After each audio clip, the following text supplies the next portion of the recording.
Hi, so today I just feel like sharing a word, something that I learned or God was teaching me a while back, and it was about Thomas.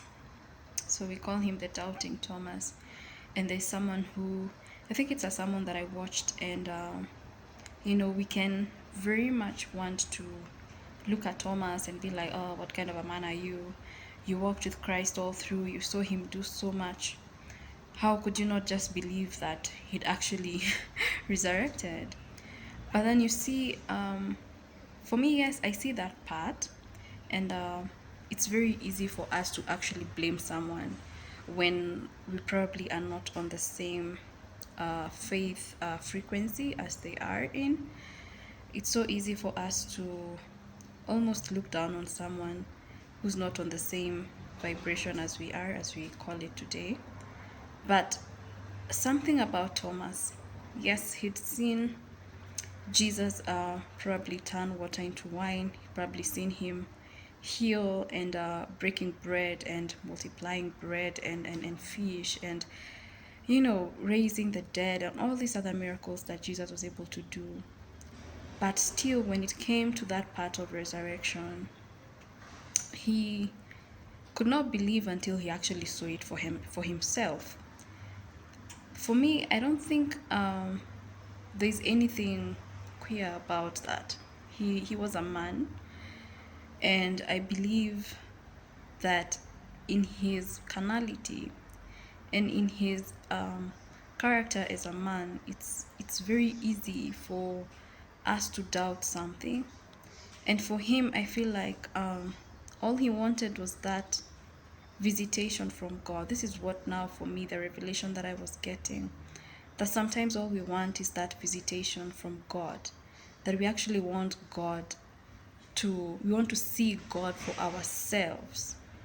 Because consider this. So after everyone was like, oh, blah, blah, blah, for him even went back to the tomb to actually confirm that Jesus was not there. And then when Jesus came, he didn't show up for the rest of the disciples. He called on to Thomas and he told him, come, come, come, come, come, and just look at my hands, look at my feet. This is where the nails got in at. And yeah, this is it. This is the proof that it's actually I that has died and has resurrected. And so Jesus came for him and him only. And it's at that point that it was like, oh, yeah, this is actually it. And the revelation that I was getting is that Jesus may be in a place and I could be there. I could be seeing all that he's doing, but it's until he gives me that attention. It's until he calls me as me and tells me, come here, my child. Look at this, look at that. This is it. It's until I encounter him at a personal level that sometimes my faith will move from one level to another. And for me, I found it as something very beautiful. And I want to believe that Thomas, by the end of that encounter, his faith was built up. We are not told much about Thomas after that, but I want to believe that his faith was built up. Why? Because Jesus came for him. For him. Because Jesus is not about everyone that believes, everyone that, that has seen what he does. He's about encounters. And Thomas having encountered him at a personal level and Jesus calling him as him. I've come for you, my child, you that feels as if I can't do this or that. I have come so that you can actually experience me, that you can actually see me as who I am and actually have a feel of what I can do. And for me, I think there are those days where I just want to be a Thomas. I just want for God to encounter me. I just want him to call me by name and tell me, come here, my child. Look at my hands and look at my feet. I was able to do this and that for other people, but here I am for you. I've come so that you may trust me, so that you may rely on me, so that you may depend on me more than you depend on me, that more than you've depended on me before. I want you to have a change of attitude towards me. I want your faith to be lifted. And there's nothing wrong with it. we even see someone like Gideon telling the angel, you do this, you do that. I want to actually have proof that it's actually God who's telling me to face these enemies. I just don't want to do things just because. I don't want it to seem as if it's some kind of an illusion. No, I want to be sure. And there's nothing wrong with asking God for that assurance. There's nothing wrong for asking God to actually show himself physically so that you can actually have your faith built up. There is nothing wrong with that. And God understands it. And that is why even Jesus himself, he came for that one man, that he may see him, that he may believe that yes, I have died and I have resurrected for you.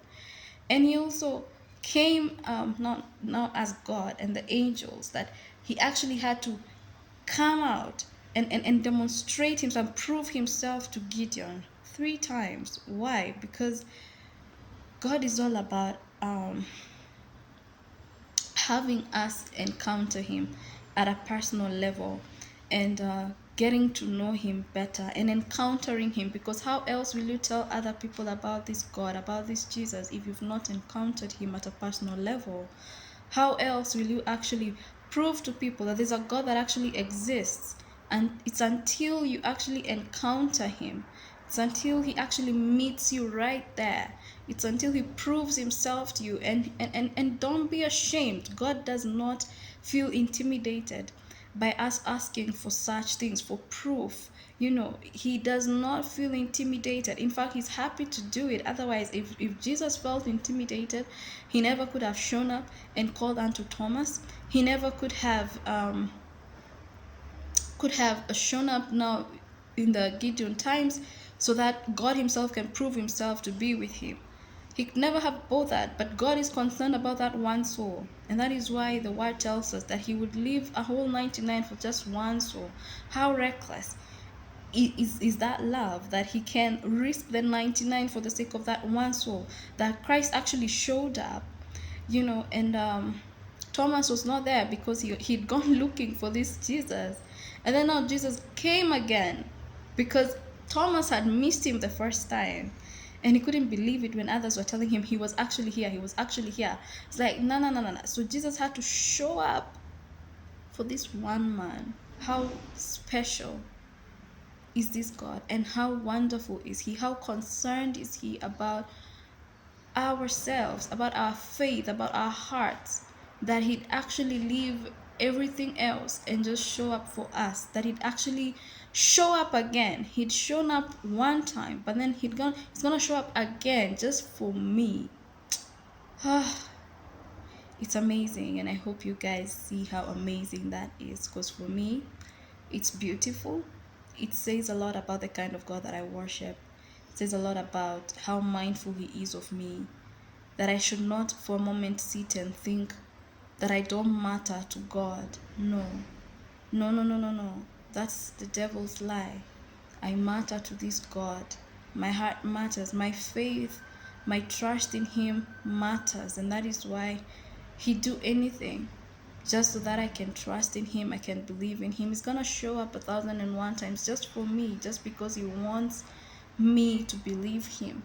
And it's through believing in him that I'll be able to tell others about him. And that is how the word is spread. So yeah, that's what I felt like sharing with us today, and I hope you're blessed.